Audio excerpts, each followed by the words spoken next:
My friend is a designer in an internal marketing team that isn't performing. There's no strategy, people aren't pulling their weight, and there's little discipline, consistency, or energy to improve. As a result, the design work takes a lot of effort for minimal impact. What can they do as a designer to help get the team back on track and build some positive momentum? I guess a little bit of that is kind of lead up, isn't it? Or sort of at least try and drive everybody else to feel like there's something that they can achieve together. Yes, absolutely. There's a few things in it, and it does seem like a sort of management organizational issue. These are things that are really impacting this particular team.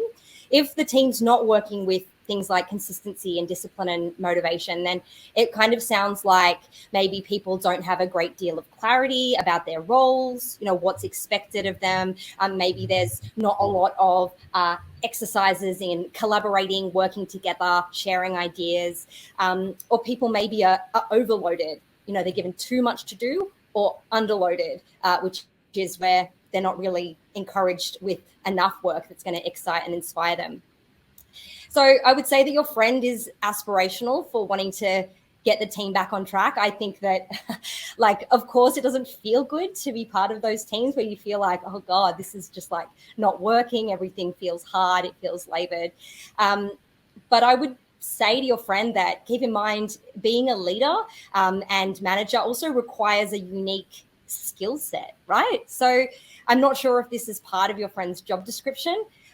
Would they be taking on extra, duties and responsibilities and not have anyone supporting them in that role, which is, additionally tough and demanding. Alternatively, maybe they might feel the need to take on the majority of work, from being at uni and then going, well, if this is not working, I'm just going to do everything myself and then everyone else can take credit, which is, like a fast track to burnout. Yeah.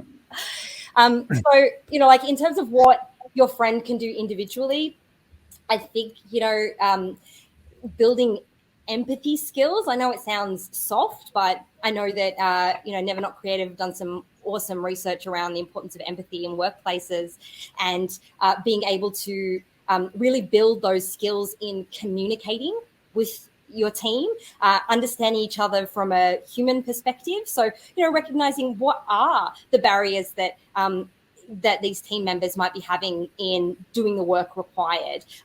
Where might they need some more support? And maybe then, together you can ask, management or team leaders if there's, capacity for them to give you, more training, more support, more help in the specific areas you need, because there needs to be this sort of group cohesion and clarity for your team to be working together to the same goals. And that needs to be a dedication that comes from everyone in the team. You can't really just show up one day and say, guys, you all need to be in on this. People need to, again, feel safe. They need to feel supported. And they need to feel like there's, values and directions to move towards. Yeah. Have you experienced this, Simon? Have you needed to re-motivate a team? Yeah, I mean, the thing that's really interesting in this question is this: what can they do as a designer to help the team get back on track and build some positive momentum? And this is where I think it's not a design challenge. It's actually it's a structural challenge. And so, but what it is a potential opportunity for this designer to put another hat on and kind of step outside of the day to day to go, you know what, it's not working. What is a structure that could, a structure and a way of working, a way of operating that could make the team perform better, and sort of doing that. And then, I mean, I'm not sure, I don't know the exact structure of this organization, but if you go, everyone knows it's not performing.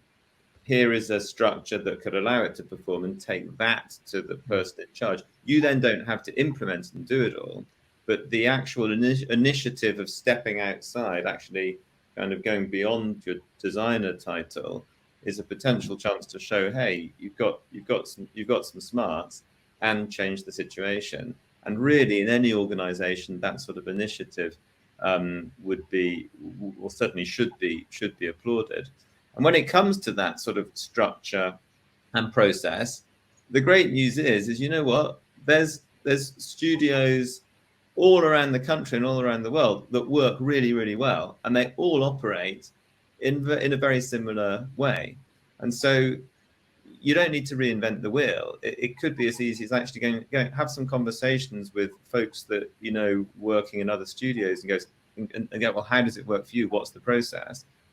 Take that, make it work for your particular structure, and move things forward. So it can seem really, really hard when you are a cog in that machine. I totally empathize with how horrible and painful and difficult that can seem, but it's actually at a macro level, it's not that hard to fix. Yeah, that's excellent. We've done work with the Future of Work Institute, and I've just popped a link in there around a framework they developed called the Smart Work Design Framework. And I think what's really clever about it is like often in the creative industry, we get into like you derive your positivity or your inspiration or like your sense of achievement from the outcome of the work that you do or what client or brand you get to work on.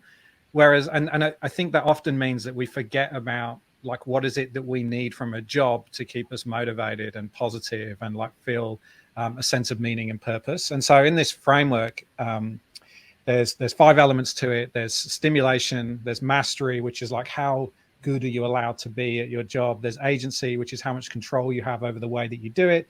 There's relational, which is sort of support that you have around you, and tolerable demands, which is how much is being asked of you, both from a time perspective and a emotional perspective.